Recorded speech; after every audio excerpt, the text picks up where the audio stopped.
요새 이렇게 서점에 가면 우리 아이 뒤에 부자라는 단어가 붙은 책들이 정말 많이 나오더라고요. 우리 아이 부자 습관, 부자 체질, 부자 교육, 뭐 주식 부자. 그런데 우리 아이가 이렇게 하면 부자가 된다는 건 검증이 필요한 거잖아요. 그래서 보다 확실한 방법을 택했습니다. 역으로 생각을 해보는 건데요. 부자들은 어릴 때 어떤 교육을 받았고 무엇을 배웠나를 한번 살펴보고 싶었습니다. 그런데 부자들이 한두 명도 아니고 누가 이런 걸 좀 깔끔하게 딱 정리해주면 좋겠다 싶었는데 마침 16년, 7년 전부터 이 문제를 고민하셨던 분이 계셨더라고요. 그래서 힘들게 모셨습니다. 부자들의 자녀교육의 저자이시자 조선일보 경제부 기자로 계시는 방현철 기자님과 한번 이야기 나눠보도록 하겠습니다. 지금 찾아보니까 무려 박사 기자님이시더라고요. 이게 경제학 박사이신 거죠? 네, 맞습니다. 경제학 박사 기자님이 직접 날카롭게 파헤쳐 주시는 부자교육 이야기라 조금 더 믿고 들어볼 수 있을 것 같습니다. 기자님 먼저 여쭐게 이 책이 개정판이더라고요. 처음 나온 게 몇 년도죠? 이게 처음 제가 쓴 게 한 2006년, 7년 제가 미국 연수 갔을 때 이제 이 책을 썼는데요. 16년쯤 됐죠, 지금. 이 책을 왜 쓰시게 되셨는지가 일단 궁금해요. 그때 제가 이제 경제부에서 이제 경제 일반도 담당했지 뭐 재테크도 담당했었는데 재테크를 담당하다 보니까 부자들이 도대체 어떻게 그 부자가 되는 방법을 집에서 배웠는지 이런 게 궁금하더라고요. 또 부자들 또 자녀들한테 어떻게 또 부자가 되는 방법을 가르쳐줬는지 이것도 궁금하고 그러다 보니까 이거를 좀 연구를 해보고 이걸 좀 책을 써보면 어떨까. 저만 궁금한 게 아니라 다른 사람들도 다 궁금할 것 같다. 그래서 책을 좀 쓰게 됐습니다. 원래 이렇게 막 부자가 되는 비법 이런 건 잘 안 알려주잖아요. 취재는 혹시 어떤 식으로 하셨는지? 뭐 여러 가지 좀 자료를 먼저 조사를 하고요. 그 다음에 또 이 부자들이 이제 미국에서 연수할 때 이제 책을 썼으니까 부자들이 살던 동네도 쭉 다 돌아봤어요. 직접 가신 거구나. 그렇죠. 뭐 미국의 갑부는 워런 버핏 얘기하잖아요. 거기 그 사시는 네브라스카의 오마하 여기도 가보고요. 직접 집 앞에도 가봤습니다. 집 앞에도요? 되게 이렇게 뭐라고 할까 검소한 집에 살고 계시더라고요. 거기도 가보고 또 빌 게이츠 시애틀에 살잖아요. 호숫가에 살고 있는데 거기도 한번 둘러보고 또 직접 보신 거군요. 직접 또 보고요. 거기 완전히 관광지처럼 돼 있더라고요. 그런 데도 가보고 또 19세기에 그 석유왕 있잖아요. 록펠러라고 있죠. 이 록펠러 그 별장이 있던 뭐 그런 동네도 한번 가보고 하면서 직접 부자들의 좀 채취 같은 것도 좀 느껴보고 하면서 이제 책을 쓰게 됐습니다. 책에 보면 부자 공식이라고 해서 정리를 해주셨는데 워딩이 참 좋네요. 솔깃하게. 공식하죠. 부자 공식인데 일종의 이게 핵심이자 엑기스라고 볼 수 있을 것 같은데 간단하게 설명 부탁드릴 수 있을까요? 제가 부자 공식이라고 쓴 거 이제 수입 마이너스 지출이 재산이다 뭐 이렇게 썼는데 이게 사실은 19세기의 철광왕 앤드류 카네기가 자서전에서 쓴 글을 좀 제가 그냥 따서 인용을 해서 만든 겁니다. 자서전에는 뭐 어떻게 썼냐면 부자의 비결을 수입이 항상 지출을 초과하는 것 뭐 이렇게 썼어요. 그러니까 그걸 공식처럼 하나 만든 거죠. 거창한 게 나올 줄 알았는데 좀 생각보다 상식적이고 쉬운 내용이긴 하네요. 원래 진실은 다 상식 속에 담겨져 있다 이런 말도 있잖아요. 그리고 아까 저희가 이야기했던 것처럼 이 책이 나온 지 16년, 7년 이렇게 바뀌었는데 그러다 보니까 제가 궁금한 건 부자 공식도 좀 바뀌지 않았을까라는 의문이 들어요. 그 점은 어떨까요? 이분도 세계적으로 유명하신 투자자죠. 억만장자 투자자 짐 로저스라는 분을 인터뷰한 적이 있는데 직접 하신 거죠? 이제 줌으로 통해서 그때는 이제 코로나 뭐 시기였으니까 이제 그때 인터뷰를 했는데 이분이 이제 싱가포르 사시잖아요. 이제 사시는데 딸들하고 이제 같이 살고 있습니다. 그래서 그 뭐 여러 가지 이제 경제에 대해서 질문하다가 이제 마지막에 딸들한테는 도대체 이제 어떻게 가르치시냐 뭐 이런 질문을 드렸어요. 그랬더니 이렇게 말씀하시더라고요. 이제 돈을 그냥 써버리지 말고 저축하고 투자하라고 가르칩니다.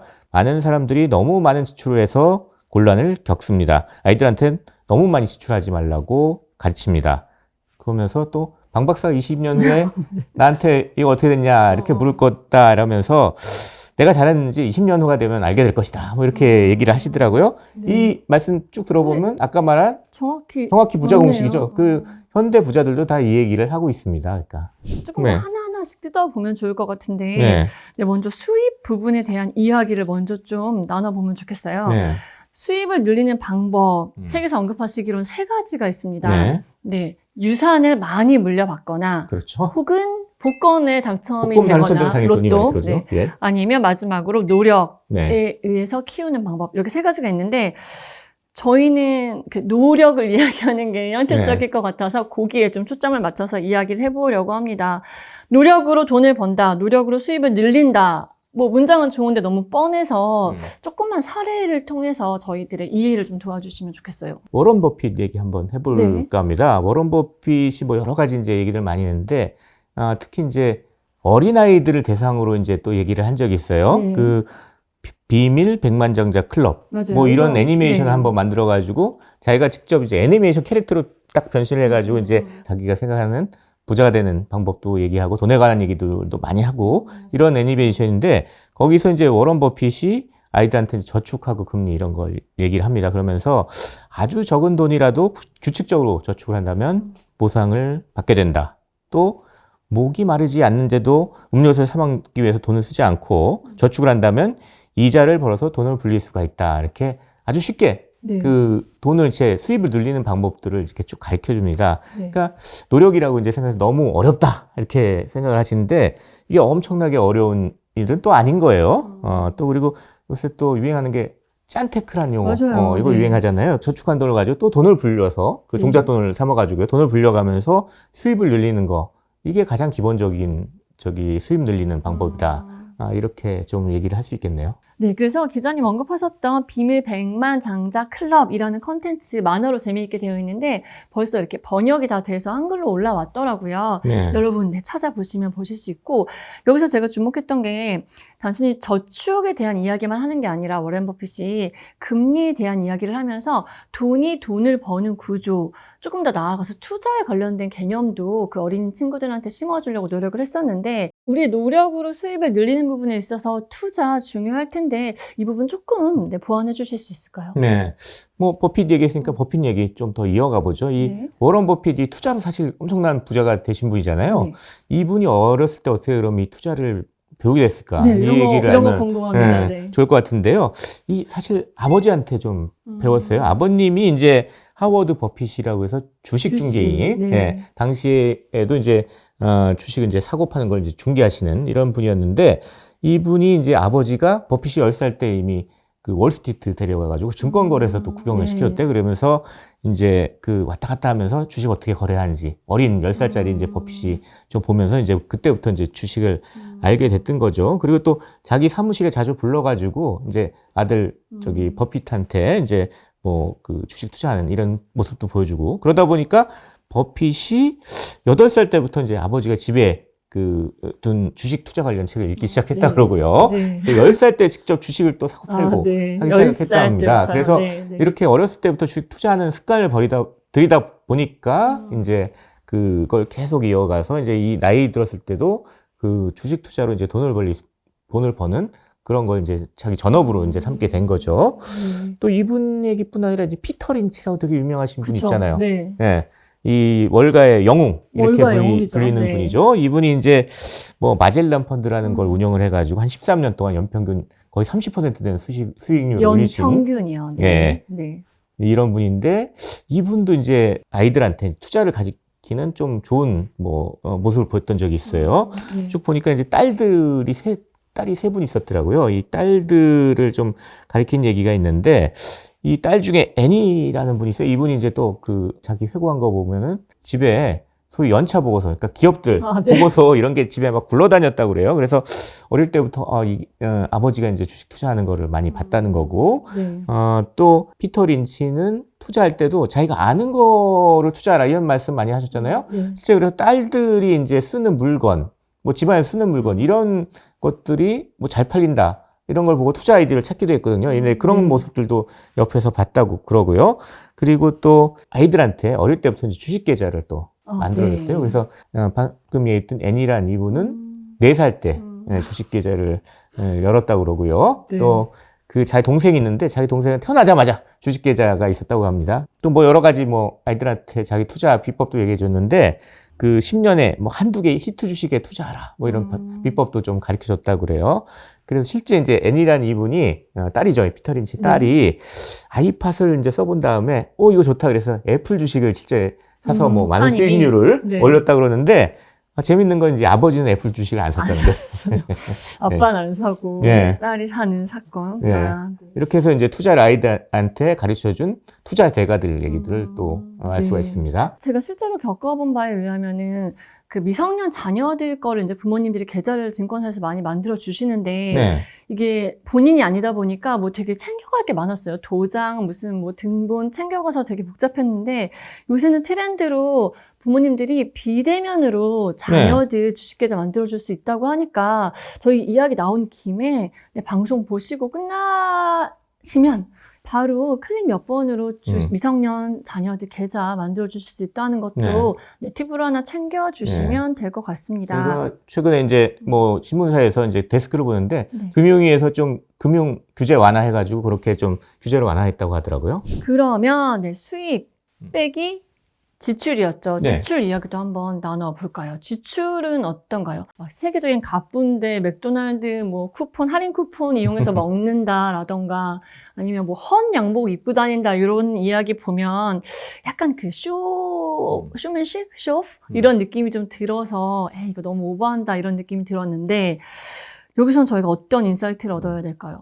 제가 이제 책에 쓴 한 일화를 좀 말씀드리면 더 이해하기 쉬울 것 같아요. 샘 월튼이라는 분 있잖아요. 월마트의 창업자. 이분, 월마트 그럼 세계 최대 유통기업 아닙니까? 이거를 이제 창업하신 분인데, 그럼 엄청나게 이제 돈이 많을 거고, 예전부터 돈이 많이 썼을 것 같은데, 제가 이제, 이분이 이제 작고 하셨거든요. 근데 이분을 기념하기 위한 기념관이 이제 그 아칸소주에 있습니다. 거기를 한번 찾아가 본 적이 있어요. 근데 그 기념관을 딱 가보면 그 회장이실 때 이제 몰든 차가 있어요. 근데 1톤 픽업 트럭입니다.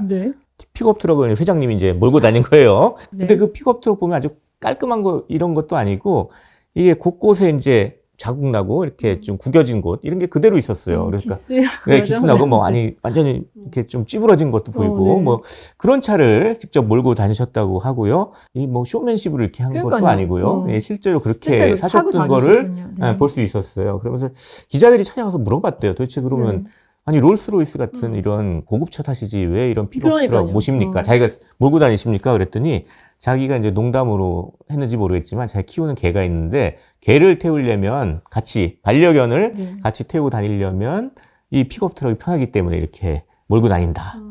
뭐 이런 얘기를 했다고 해요. 또 놀라운 게 그때 이제 미국 부자 리스트가 쫙 있을 거 아니에요. 그래서 1등이 샘 월튼을 해가지고 기자들이 이 아칸소 그 시골까지 쭉 찾아갔어요. 그랬더니 찾을 수가 없는데 막 돌아다니다 보니까 그 시골 이발소에 앉아서 이발을 하고 있는 거를 보고 사진을 찍어가지고 대서특필을 했다는 거예요. 그러니까 그 정도로 실제 생활이 검소하더라. 또 워런 버핏 얘기 안 할 수가 없는데 워런 버핏도 이렇게 검소하기로 또 유명하시잖아요. 그 제가 직접 찾아간 집도 찾아갔었다고 얘기했는데 집도 맞아요. 아주 작은 집입니다. 그게 뭐 지금 따져보니까 한 우리나라 돈으로 한 100만 달러 정도 한다고 해요. 그러니까 13억 원 이렇게 하는데 그 우리 뭐 강남 아파트 한 20억 원짜리 그렇잖아요. 근데 세계에서 가장 부자급에 속하시는 분인데도 그런 집에 살고 계시고 또 아침 같은 것도 집 근처에서 한 5분 거리에 있는 맥도날드 아까 말씀하셨죠? 맥도날드에 가서 맥모닝으로 해결을 하신다고 합니다. 부자들이 저력의 가치 이렇게 실천한다고 해가지고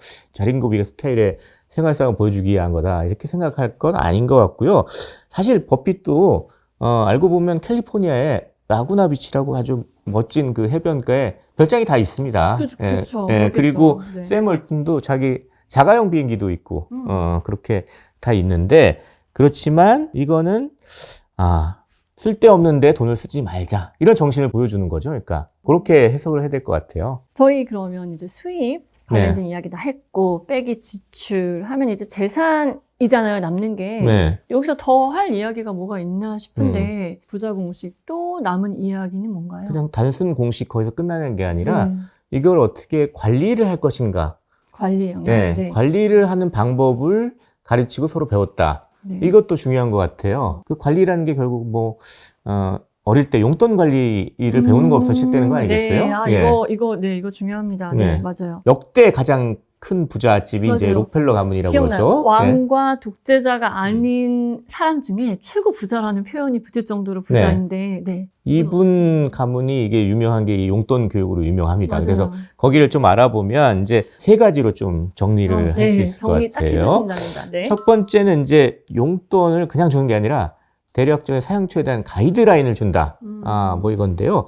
록펠러 2세라고 이제 록펠러 아들이 이제 자기 아들들, 자기 자녀들을 가지고 이제 교육을 할 때 이런 식으로 했대요. 이제 이 용돈을 주면서 항상 3등분을 하도록 이제 이 3분의 1은 그 개인적인 용도, 네, 3분의 1은 저축, 3분의 1은 기부. 이렇게 하도록 이제 가이드라인을 정해가지고 이제 용돈을 쓰도록 했다는 겁니다. 그리고 또 이걸 어기면 벌금을 더 매겼다 그래요. 뭐 이런 식으로. 확실한 사후 관리까지 하는군요. 좀 너무 엄격한 것 같은 느낌도 들지만 하여튼 여기서 하나 얻을 수 있는 거는 가이드라인을 줘야 된다. 용돈 무조건 필요한 것 같아요. 주는 데서 끝나는 게 아니라 이게 첫 번째 팁인 것 같고요. 네, 두 번째는 용돈을 그냥 주는 것보다는 용돈을 스스로 벌 수 있는 방법을 만들어 주라. 뭐 이런 얘기가 이제 록펠러 가문에 계속 이어지고 있고요. 그 엄청난 부잣집인데도 용돈 줄 때 항상 조그만 일이라도 할 때 그거에 대해서 용돈을 줬다고 합니다. 뭐 예를 들어가지고 뭐 록펠러 아이들이 이제 다락방에서 뭐 쥐를 잡으면 한 마리당 5센트를 주고 뭐 파리를 뭐 잡으면 100마리당 10센트를 주고 뭐 이런 식으로 용돈을 줬다고 합니다. 또 하나 이제 이 세 번째 팁이 이제 부모 스스로가 이제 사실은 롤 모델이 돼야 된다 이건데요. 이렇게 이제 록펠러 집안에서 이렇게 쭉 용돈 교육을 잘 시키게 된 게 시조가 되죠. 록펠러가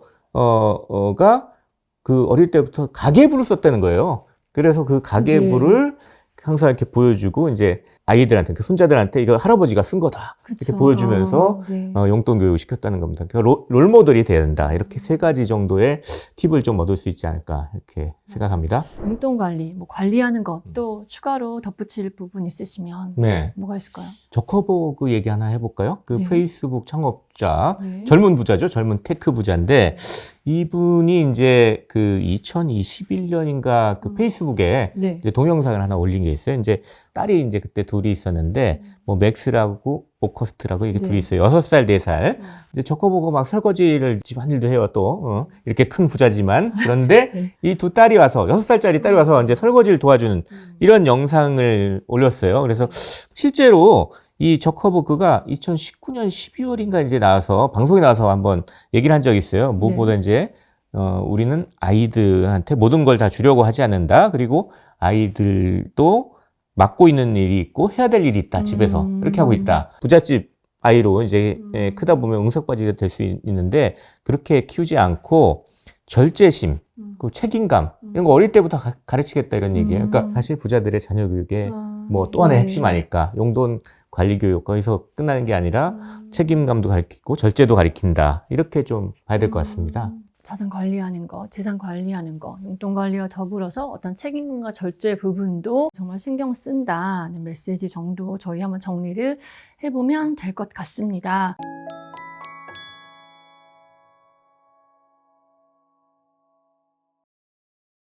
네, 오늘 이렇게 방현철 기자님 모시고 내 아이에게 가르쳐주고 싶은 부자 공식에 대한 이야기 나눠보았습니다. 저희 그리고 2부에서는 그 재능이 재산이 되는 시대죠. 내 아이의 재능 어떻게 발견하고 키워줄지 그 부분 관련돼서 한번 기자님과 이야기 나눠보도록 하겠습니다.